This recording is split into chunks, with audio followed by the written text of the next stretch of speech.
క్రైస్తలో ఈరోజు దేవుని యొక్క వాగ్దానము నిర్గమకాండము 23వ అధ్యాయం 27వ వచనం. ఈ సమస్త శత్రువులు నీ ఎదుట నుండి పారిపోవునట్లు చేసేదను. దేవుడి వాక్యం దీవించును గాక. ఆమేన్. దేవుని యొక్క వాక్యం సెలవిస్తుంది, నీ సమస్త శత్రువులు నీ ఎదుట నుండి పారిపోయేలాగా దేవుడు చేస్తానని ఈరోజు దేవునితో మాట్లాడుతున్నారు. చాలాసార్లు మన శత్రువులను బట్టి మనం ఏం చేస్తాం, భయపడి శత్రువు దగ్గర ఉండటం కన్నా శత్రువు దగ్గర నుండి పారిపోవడం బెటర్ అని చెప్పేసి ఎటు పారిపోవాలి, ఏ వైపు వెళ్ళాలి, ఎలా వీళ్ళ నుంచి తప్పించుకోవాలని శత్రువైన సాతానుని బట్టి ఏం చేస్తుంటాం, మనము భయపడుతుంటాం. కానీ ఇక్కడ దేవుడు వాక్యం సెలవిస్తుంది ఏంటంటే, నీ శత్రువే నీ ఎదుటి నుండి పారిపోయేలాగా దేవుడు చేస్తాడంట. దేవుని స్తోత్రం, హల్లెలూయా. నీలో ఉన్నవాడు లోకంలో ఉన్నవాడి కన్నా గొప్పవాడండి. గొప్ప దేవుడిని నువ్వు కలిగి ఉన్నావు.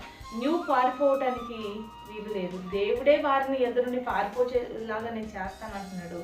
కానీ మన ప్రయత్నం ఎలా ఉంటుందంటే, మనమే పారిపోయే వరంగా, మనమే పిరికి వారంగా, మనమేం చేతగాని వారంగా మనం ఉంటాం. కానీ సమస్త శత్రువు నీ ఎదుటి నుండి పారిపోలాగా నేను చేస్తాను అంటున్నాడు. కాబట్టి శత్రు భయం అంతటి నుంచి విడిపించి, రక్షించి, కాపాడి సహాయం చేసే దేవుడు నీకు ఉన్నాడు. కాబట్టి శత్రు భయమును బట్టి పారిపోవాలని ప్రయత్నించక, ఆ శత్రువే దేవుడు నీ ఎదుటి నుండి పారిపోయేలాగా చేస్తాడు. కాబట్టి దేవుని బట్టి ధైర్యంగా ఉంది. సమస్త శత్రువులను నీ ఎదుటి నుండి పారిపోయే దేవుడి మీద ఆధారపడు. అటు రీతిగా దేవుడు నీకు సహాయం చేయగాక. ఆమేన్. ప్రార్థన చేసుకుందామని. సకల ఆశీర్వాదాలకు కారణభూతమైన మా ప్రియ పరలోక తండ్రి యొక్క ప్రార్థన లభిస్తున్న ప్రతి బిడ్డని జ్ఞాపకం చేసుకోండి.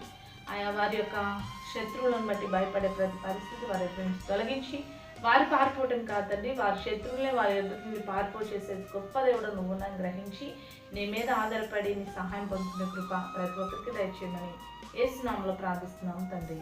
ఆమేన్.